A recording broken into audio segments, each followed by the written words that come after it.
of those things.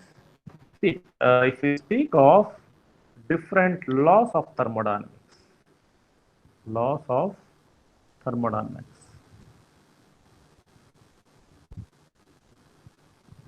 So what are the laws we studied? The first one being the zeroth law. Zeroth law. What it speaks actually. So zeroth law was speaking on thermodynamic or thermal equilibrium. It was speaking on thermal equilibrium. What is it actually? If I have a reference system called as A, this is your reference system, which is A in equilibrium with B. Okay. Say for example, that may be your thermometer or something.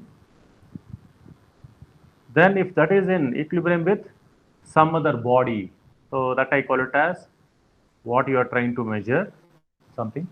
If I tell that if a reference system A is in equilibrium with B and B is in equilibrium with C, then I can tell that A is in equilibrium with your C. That's the meaning of it actually.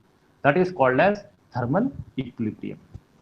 Then if I come to the first law of thermodynamics. First law of thermodynamics. The first law was we had two things. One was for the process. If I consider any thermodynamic process, if I consider any thermodynamic process, so what we did actually, this is what we studied. Your heat interaction Q is equal to work interaction plus your delta U or delta E, that is change in internal energy. If I consider the same thing for a thermodynamic cycle, then it was something like the cyclic integral of Q heat interaction is equal to cyclic integral of work interaction. What is it actually?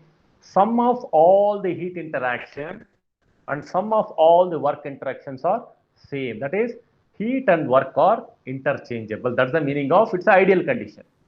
This is what we studied in our first law of thermodynamics. Now coming to the second law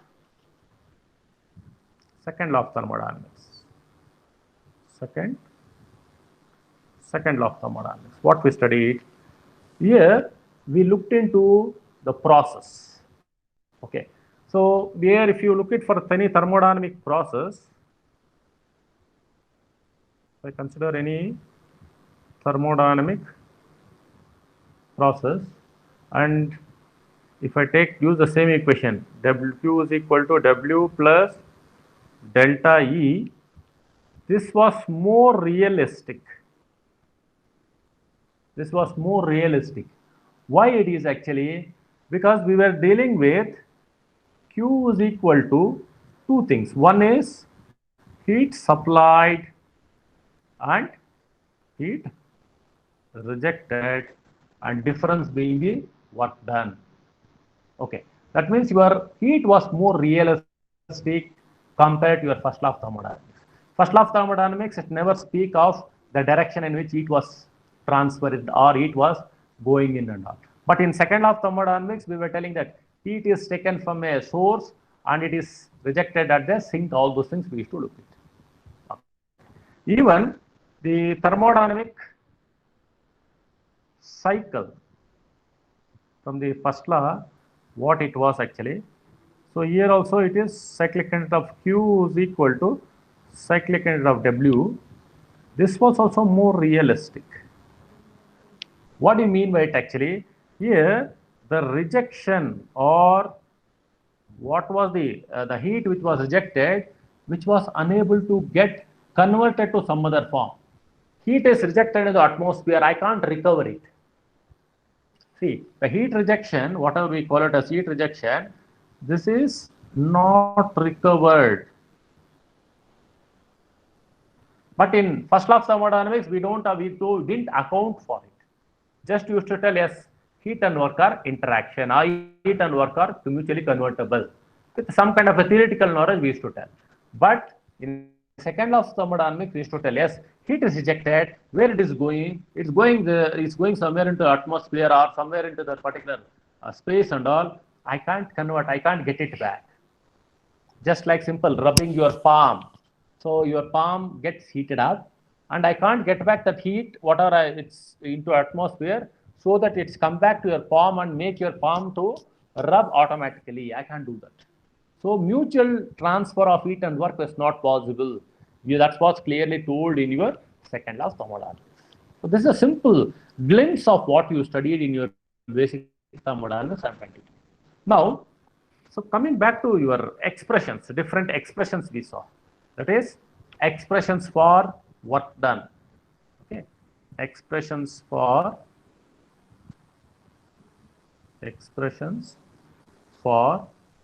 work interaction or work transfer. Expressions for work transfer. All what we call it as PDV. That is non-flow work. PDV is nothing but non-flow work. What are the different processes you have studied? Say, for example, if I consider a constant volume process. A constant volume process. Constant volume process. What is a constant volume process? Let's try to put a PV diagram. So if I try to put a PV diagram, this is my P, this is my V. So P, V diagram. Okay. The process is something like it can come from point 1 to 2. Okay. If this is the point 1, this is 2, this is the direction in which it is coming down. So from 1 to 2. What is it actually? That means my volume is kept constant. That is V1 is equal to V2.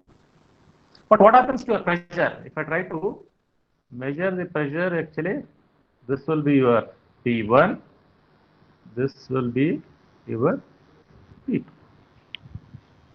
It can be, so what is it actually? That means I am trying to show that your P1 is greater than P2. If I'm moving from higher pressure to lower pressure, if I'm moving from higher pressure to lower pressure, we call that as an expansion process. If I move from, say the same thing, if I have a thing something like, so I'm going to move from 1 here, I will move up the ladder. That is from 1 to 2. So this is my P1 in that case. Okay. This is my P2. For this condition, your P2 is greater than P1. So this being a compression process. So depending upon the nature of the sea, what are these 1 and 2? They are all called as thermodynamic points. It's a space diagram, it's a thermodynamic point. But what type of process it is? It's a constant volume. Oh, volume is kept constant. Here also it is V1 is equal to V2.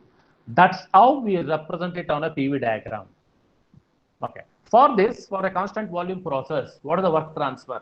So you know that the cyclic integral of delta W is equal to integral of PdV. If you want, you can go and check into your thermodynamics course. What is the initial thing? Actually, it's integrating from the initial point to 1 to 2. So now you look at this actually. What is my dV? See, if you look at what is your dV? dV is actually, it is V1 minus V2, but V1 is equal to V2, so this will be 0. Then what will happen to the integral? This dV is equal to 0. Your work done in a constant volume process, that is from 1 to 2 is 0, because your dV is 0. That's how in a constant volume process, whether it is a expansion process or a compression process, the work done is 0, because the volume doesn't change whether I move from point 1 to 2, whether it's a compression, or 1 to 2, it's an expansion process. And you will be having such processes in our different thermodynamic cycles, what we are going to discuss. Okay. Second thermodynamic process, that is constant pressure process. The constant pressure process. What is it actually? Constant pressure process, if I try to put it on a PV diagram, let's go put it.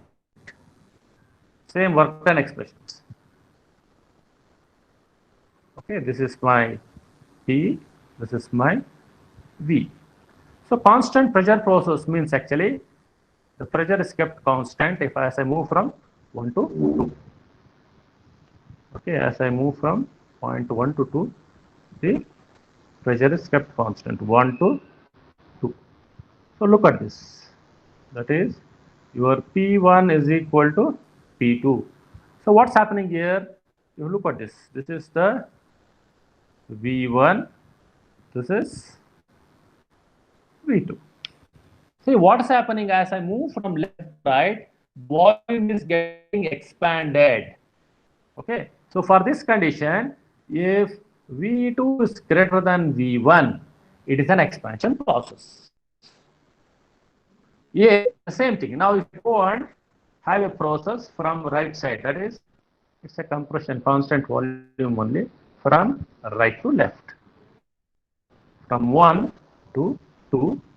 So here also it is P1 is equal to P2. And what's happening here? This is my V2 here. This is V1. So here is what's happening here. V1 is greater than V2. Okay, that means my final volume is a compressed one. It's a smaller one. So it's a compression process. Okay. So the constant pressure process is also called as isobaric. Even the constant volume, I think they call it as isophoric. Isophoric. Okay, isophoric process. Now, what is the expression for it? It's once again integral of del W is equal to integral of PdV, integration from limits 1 to 2. Okay.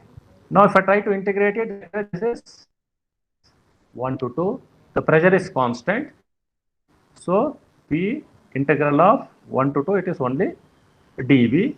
So, what will be my integration? It will be P into V2 minus V1.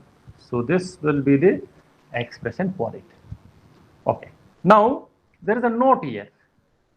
If this particular thing is positive, if by W12 is positive, it is an expansion work done, expansion process. If this particular thing is negative, then it's a compression process. Okay, expansion process and it's a compression process. These two things you people have to remember whenever we are trying to deal with either constant pressure or constant process.